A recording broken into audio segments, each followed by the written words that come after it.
Hello everyone, my name's Jason. Thanks for visiting my channel. Today I'd like to have a look at the Knights of the Tarot deck. If we have a look here, we've got the Knight of Wands, Knight of Cups, Knight of Swords and Knight of Pentacles. Now, even though all of these Knights sit in the category or element of fire, if you like, each one represents a different element. So the Knight of Wands represents fire, Knight of Cups is water, Knight of Swords is air, and the Knight of Pentacles represents the element of earth.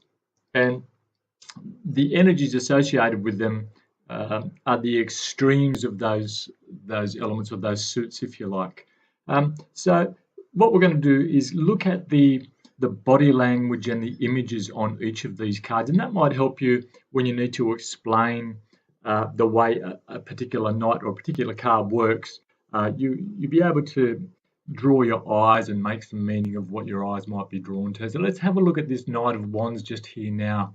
Look at the body language of his horse. He's sort of a bit of a show off almost, but he's charging, he's moving forward. Doesn't seem to be having any fear there, but look where he is. Now the Knight of Wands is an adventurer. He just wants to go. He doesn't even really care where he goes as long as he's moving somewhere and going somewhere. So he's in this desert landscape out there, and there's probably the pyramids out the back, but he just wants to go. He doesn't actually care where it is. He'll find something. That's the hope that he has. See his tunic there, the image on his tunic, that's a salamander. Now, I've never seen a salamander, but apparently they like climbing. They're quite agile, but also after the rains, they curl up on the floor, on the forest floor, and depending on which species they are, they look like fire. And so when people walking along the forest track see these salamanders, they at first glance they might look like little rings of fire. Okay, so perhaps that's got something to do with the rest of the fire element of the knight. Also, look at the fire in the plumes on his feathers off his helmet there. Okay, so there's a lot of fire in this knight. Fire gets things moving, gets things started, also regenerates. Characteristics of the Knight of Wands themselves, they like to start things, but they might not be very good at finishing them or following through.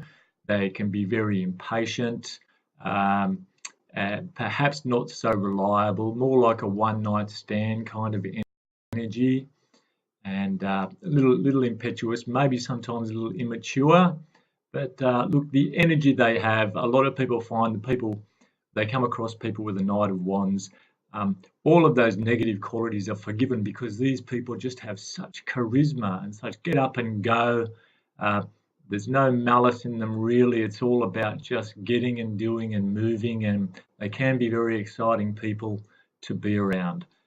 They can be a little bit insensitive and they like getting things their own way, and they don't always think things through, but they are the adventurers and quite often the initiators of the tarot and of the zodiac too, if you want to go down that way. Okay, so that was our Knight of Wands. Now, if we contrast that with the Knight of Cups here, the Knight of Cups here, quite often associated with Pisces. If you see the fish on the tunic there, the Knight of Cups belongs to the element of water, not afraid of their emotions. Have a look at that horse there, quite a graceful horse, not really a battle horse, doesn't really like battling, but likes to look good, very graceful, not afraid to go into the water. Now the water here would represent emotions and the spirit world, okay? The Knight of Cups is not afraid to delve into that, okay? So they quite often go a lot more deeply. So having a look at that, you can see that a Knight of Cups energy coming along, if that's you or if that's representing someone coming in your path, they can be pretty reliable. They might be a little bit moody, emotional, but they are genuine and they're not afraid to go deep, okay? So if you're looking for someone who can communicate on a deeper level and really be on your level, if that's what you want, for spiritual understanding and sharing certain understandings, this Knight of Cups is a good one to be involved with. The Knight of, sorry about that. The Knight of Swords. Have a look at the Knight of Swords. Look at the body language of that horse and look at the body language of the rider.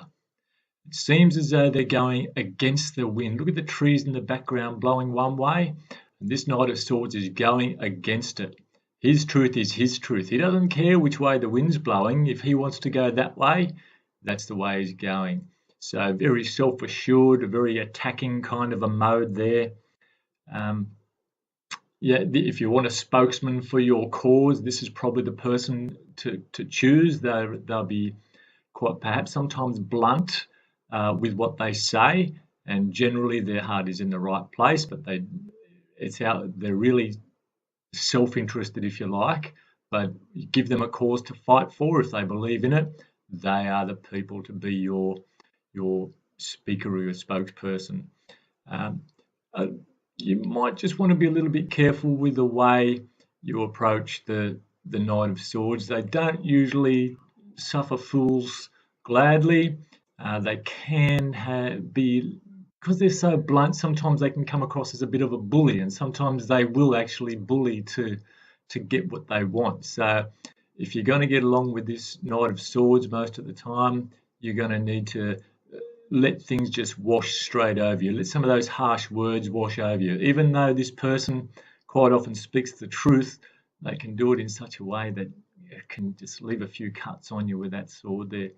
Okay, so just again, it's the body language you're looking at. This person goes against is prepared to go against the conventional way of things.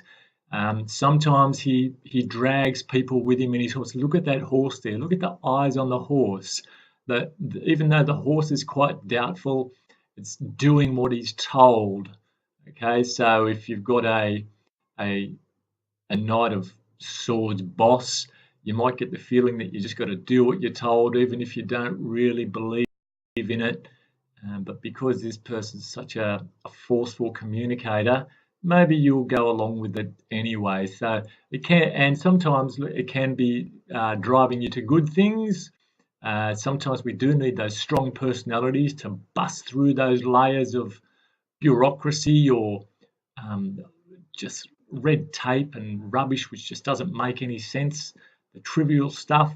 This guy just cuts straight to the chase and gets to it. So can be a very good energy to have around you at certain times if you really need to have your voice known or your point heard. So Knight of Swords can be very handy, but just be careful that you can't be too sensitive while they're around. Now, Knight of Pentacles, the slowest moving knight in the deck. Look at the body language of this horse. He's standing there, checking it out, surveying the land. This knight's just looking at that pentacle. That pentacle's representing the material, the long term, the security. Now he might be looking over at that field beyond him there. There's nothing on that field, but this knight here knows the importance of planning for the long term, and it's looking like he's planning to prepare what's on those fields, and he knows that he can make them green and can get some harvest out of them eventually, but he knows it takes time. So if you want a quick decision from this knight, you're probably not going to get one. All the I's are dotted and T's crossed with this person. Okay, if this is your energy, some people might be feeling you're a little bit slow, but they've got to respect that if they want something done properly, you're probably the person, or this is the person that you go to, this knight. Okay, a lot of admirable qualities. He might miss a lot of opportunities through being a little too cautious sometimes, but this person is for the long haul. So this person, when they retire, they'll have plenty of things to do and plenty of resources to do them with. Okay, not the most exciting or passionate kind of energy, but definitely dependable, stable, and looks for the long term. Okay, so there's a little bit about the knights there and what some of these symbols represent. Of course, each one has lots of different things you could go into. The best advice I could give you to understand any card is just look at the little things that you might see. For example, look at the sharp spurs on the Knight of Swords here. Wow. Oh, so when he tells you something that's, in a certain way, that's going to hurt. Okay.